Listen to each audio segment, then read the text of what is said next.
Folks who don't have ADHD but may know someone who has been diagnosed or someone who ought to look into it maybe, naturally have a lot of questions about the exact nature of this neurodevelopmental disorder.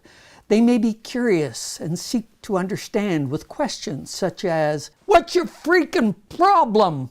What's going on with you? What the devil were you thinking?"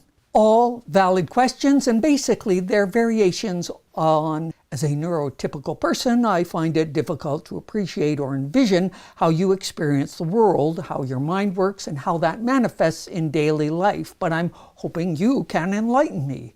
Or the more succinct, "What the hell is wrong with you?" Tricky. My immediate reaction is usually, "There's nothing wrong with me, I'm just a fighter jet in a passenger jet world."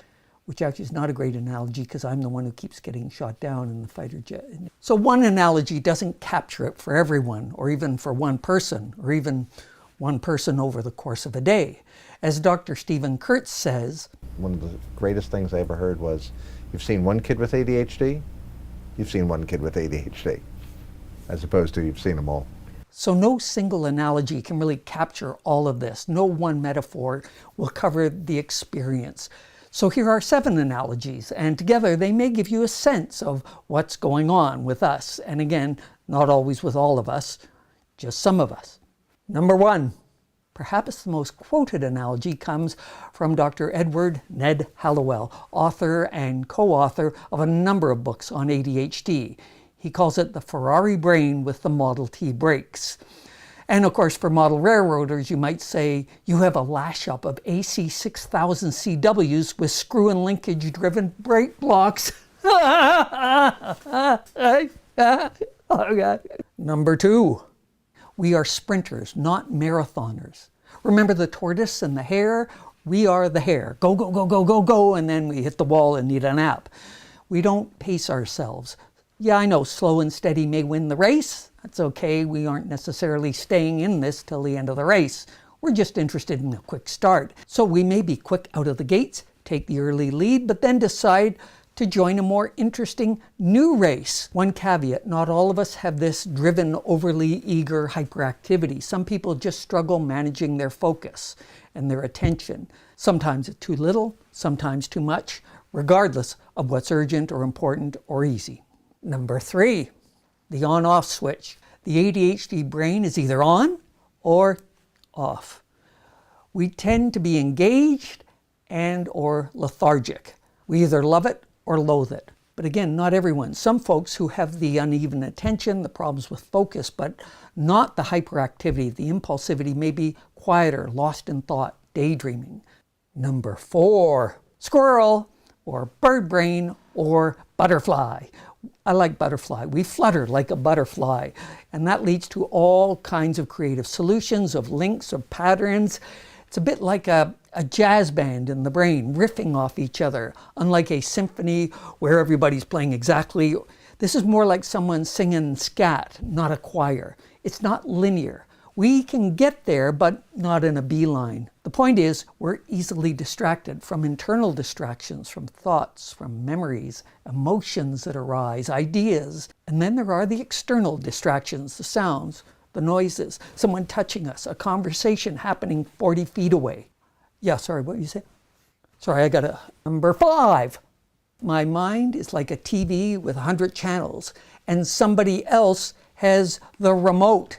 They're changing. It's constantly changing. It's not in my control. It's crazy making. Or maybe it's a radio station that's not quite on the channel, so you're getting a little bit of that other station coming. And now the weather. As Kate Kelly explained, we were in a restaurant, and the waitress was taking our order, and then she left. And my ex-husband said, "Hey, Kate, you didn't deck the waitress." And I've never decked a waitress, but what he was referring to was I used to be real irritable in a situation like that. And the irritability was I couldn't hear. It's not about being deaf in the sense of your auditory nerve or something. With ADD, there's the filter in the brain doesn't work so well. So we talk about the grounds getting mixed up with the coffee, and sound can you can't distinguish foreground and background in terms of sound. So a crowded restaurant could be it'd drive you crazy. It's like fingernails on a blackboard. So a noisy office or a noisy classroom or a big party? Number 6. We are the folks who respond when you call 911, not 411. We can thrive under pressure, danger, risk, excitement. It wakes up the brain. It provides the dopamine and the norepinephrine that we are low on. We actually crave the stress, the pressure, the danger. Cops, firefighters, emergency room staff, soldiers, athletes, entertainers, oh come on, stunt performers.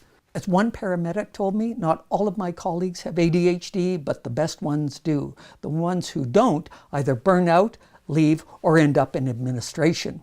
Basically, we find ways to wake up the brain. We may leave things to the last possible moment to create that pressure, which can drive our parents and the teachers crazy at school. Or we take on a dozen things. We fill our plate so we're never bored. Lots on the go. Great. Finishing any of them? Yeah, it's stuck. I'll just go do this one for a little while because I got. Number 7, executive function disorder. I love this one. Think of a company with great workers but terrible management. It may have worked for a few. What do the executives at a large company do? They do the long-term planning, they set the goals for everyone to focus on, they prioritize the tasks. We need the frame of the car before we can start adding the body parts. Good thinking, that should get at the top. They're budgeting the time, the energy, the expenses, the labor. They're tracking the progress. How's it going? How's it going? Where are we at? They're checking the details. They're following up. They're building the structure and the routines, the consistency, the predictability, so that the right colored door arrives on the right colored car at exactly the right time. And that is not us. So those are 7 analogies. I'm sure there are others, like, oh, right, the movie projector. 7.5. We can experience life like the old-fashioned movie projector, you know, with the 2 reels, the one where the movie is, and this is the take-up reel. So this is the future, this is what's coming, this is the past, this has been through the shutter. We are stuck at the shutter, at the gate. We're projecting one frame at a time. For us, it's always now, now, now, now, now. Of course, they don't have movie projectors today. We have Instagram, totally unrelated, one after another. Our mind hopping around, dopamine, dopamine. Oh, that's interesting, that's interesting, that's interesting. They're all over the place. The take-up reel has come and gone. What did we learn from the past? Not now. I'm busy with the now, with the shutter. The past is the past, it fades. No wonder so many people with ADHD wonder if they have dementia, because they can't remember stuff. What was your childhood like, the doctor will ask. I don't know, and I was there. And then that feeder reel up top, what's yet to come, what's going to happen in our lives. So we can have great goals, wonderful dreams, but not think about the steps we'll need to take to get where we want to go.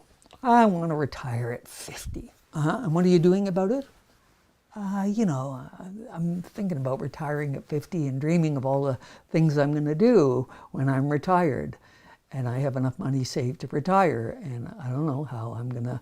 You see, we may not be pondering the potential roadblocks or the steps we have to take to get where we want to go, or simply thinking ahead enough to go, should I actually blurt this out to my boss?